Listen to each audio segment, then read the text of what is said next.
देखिए, तेजी से आजाद समाज पार्टी का संगठन उत्तर प्रदेश में विधानसभाओं तक, ब्लॉक तक, गांव तक, बूथ तक लगातार हमारी पार्टी और हमारे पार्टी के जो सहयोगी संगठन हैं वो लगातार कोशिश कर रहे हैं और लगातार प्रयास कर रहे हैं। लगभग सभी विधानसभाओं में 70, 80% हमारा संगठन बन चुका है। अब उस संगठन को, क्योंकि त्रिस्तरीय पंचायत चुनाव आ रहे हैं, उसको और सक्रिय करके भाईचारा कमेटियां बना के प्रबुद्ध सम्मेलन के जरिए सत्ता की भूख, क्योंकि जिन पे पावर होती है उन्हीं का आत्मसम्मान भी सुरक्षित रहता है, उन्हीं को अवसर भी मिलते हैं। ये भूख जो है, जो पिछले 15 साल में हमारे लोगों में ठंडी हो गई थी, उसी भूख को दोबारा जगाने के लिए कि वो लोग राजकाज को समझे। जब राजकाज होगा तभी तरक्की होगी, तभी अन्याय रुकेगा, तभी शिक्षा मिलेगी, तभी अच्छा इलाज मिलेगा, तभी रोजगार मिलेगा, तभी जमीनें मिलेगी, तभी इंडस्ट्रियल एरिया लगेंगे। ये बात समझाने के लिए हम लोग हर मंडल समीक्षा कर रहे हैं। आज आगरा में ये समीक्षा हुई है। शाम के समय फिर एक बार पार्टी के वरिष्ठ नेता और क्षेत्र के बुद्धिजीवी लोगों के साथ, व्यापारियों के साथ एक चर्चा होगी। फिर कल अलीगढ़ हम लोग जाएंगे। इसी तरह से ये संघर्ष का कार्यक्रम चलता रहेगा। अगले शुक्रवार को हम लोग दूसरे मंडल की तरफ प्रस्थान करेंगे। सेना के जयकारे लगा के भारतीय जनता पार्टी लगातार, और जो प्रधानमंत्री है वो कह रहे हैं कि मेरे लहू में सिंदूर बह रहा है। क्या कहना चाहिए? नहीं, ये पूर्ण रूप से पॉलिटिकल बयान है। उन्होंने जाके बॉर्डर पे लड़ाई नहीं लड़ी है। जितने जवान शहीद हुए, मैं उनके परिवारों के लिए संवेदना प्रकट करता हूं। और मैंने सरकार से मांग की थी कि उनको 1-1 करोड़ रुपए का मुआवजा मिलना चाहिए। प्लस जो जिनकी जान गई है, जो भारतीय नागरिक थे, उनको भी 1-1 करोड़ रुपए का मुआवजा मिलना चाहिए। मांग मैंने उठाई थी। तो मैं भारतीय सेना के जिंदाबाद के नारे इसलिए लगा रहा हूँ कि भारतीय सेना ही है जिसकी वजह से हम लोग चैन से पढ़ के घर में जी करनी चाहिए। लोकतंत्र है, सबको अपनी बात रखने का अधिकार है। हम कमजोर वर्गों का नारा जो बहुजन समाज के लिए है, SC, ST, OBC और माइनॉरिटी के लोगों के लिए है, जो पिछले 40-45 साल से हमारे महापुरुषों ने संघर्ष करके जो भाईचारे के बीज तैयार किए हैं, उन्हीं को मजबूत करने का काम हम लोग कर रहे हैं। मैं नारों पे नहीं जाता।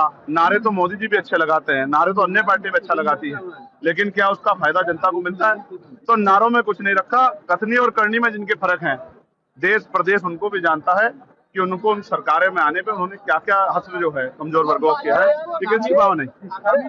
अभी त्रिस्तरीय पंचायत चुनाव में आप देख लेना, आजाद समाज पार्टी उत्तर प्रदेश का सबसे बड़ा दल बन के सामने आएगा। इस बात को मेरी आप याद रखना, क्योंकि बेमार में आजाद समाज पार्टी के साथियों ने, ये तो लोग चुनाव में निकलते हैं 24 घंटे 7 दिन वो समाज की सेवा के लिए, बहन बेटियों के सम्मान के लिए, नौजवानों किसानों के रोजगार और उनके समस्याओं के हल के लिए सड़कों पर रहते हैं। इसलिए जनता का विश्वास आजाद समाज पार्टी के साथ बढ़ रहा है। बाकी दलों को उन्होंने आजमा के देख लिया है, और अगर वो दल अच्छे होते तो उनकी सरकारें क्यों बदलती? आप सोचो, जिनकी सरकारें बदली हैं तो जनता ने तो बदला, इसलिए तो बदला कि उन्होंने अच्छा काम नहीं किया, तो उनको काहे को मौका देना? तो अब वो आजाद समाज पार्टी को मौका देंगे और धीरे धीरे ये जनाधार बहुत तेजी से बढ़ रहा है। ग्वालियर हाईकोर्ट में जो मूर्ति नहीं लगी है, ये इस बात का प्रमाण है कि बाबा साहब अम्बेडकर जो संविधान निर्माता हैं, जो पहले जो कानून मंत्री थे, आज भी उनके विचारों से कितनी नफरत जो है इस यहाँ देश में है। ऐसे लोगों को अपनी कुंठित मानसिकता को बदलना चाहिए और समता समानता की बात करनी चाहिए। ये जनता देख रही है, ऐसे लोगों को जनता देख रही है, उनको चिन्हित कर रही है, उनकी पार्टियों को भी चिन्हित कर रही है, और आने वाले चुनाव में उनको सबक भी सिखाएंगे। गरीबों बहन बेटियों पर रेप हो रहा है, हत्या हो रही है, और सरकार के नेता और मुख्यमंत्री चैन से पढ़ के सो रहे हैं। इससे बड़ी नालायकी क्या होगी? अपने लोगों को मरने के लिए नहीं छोड़ा जाता, इसलिए SC, ST, OBC और मुस्लिम भाईचारा, सिख भाईचारा, जैन भाईचारा, ईसाई भाईचारा, सबको, इनको सबको साथ लेके चलने का काम आजाद समाज पार्टी करेगी।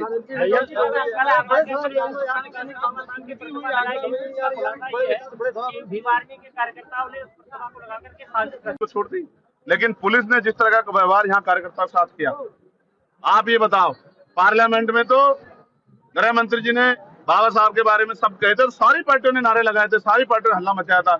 इवन गृह मंत्री जी ने बाद में कहा कि हम तो उनका बड़ा सम्मान करते हैं, सारी पार्टियों ने कहा सम्मान करते हैं। यहाँ बाबा साहब के जो टहल लगी हुई थी उस पर जिस तरह का अपमान किया गया, आगरा में वो ग्वालियर में जो अपमान किया गया, उस पर दल क्यों चुप है? क्योंकि वहां आपको पता है कि वो बाबा साहब का सम्मान जो है और उसमें वोट का नफा नुकसान भी है, इसलिए आप चुप हैं। मैं फिर कहता हूं, कोई भी षड्यंत्र नहीं चलेगा। बाबा साहब का अपमान करने वाले लोगों पर कार्रवाई करनी पड़ेगी और जिन पुलिस कर्मियों ने इन गरीब कमजोरों की आवाज पे लाते चलाने का, थप्पड़ चलाने का काम किया, उन पर कार्रवाई करनी पड़ेगी, वरना बहुत जल्द यहाँ नहीं करेंगे, आगरा में, लखनऊ में एक बड़ा प्रदर्शन करके सरकार को घेरने का काम करेंगे। आने दीजिए, विधानसभा जब सत्र चलेगा तब हम बताएंगे इस आत्मसम्मान की लड़ाई कैसे लड़ी जाती है, गरीबों के, किसानों की लड़ाई कैसे लड़ी जाती है।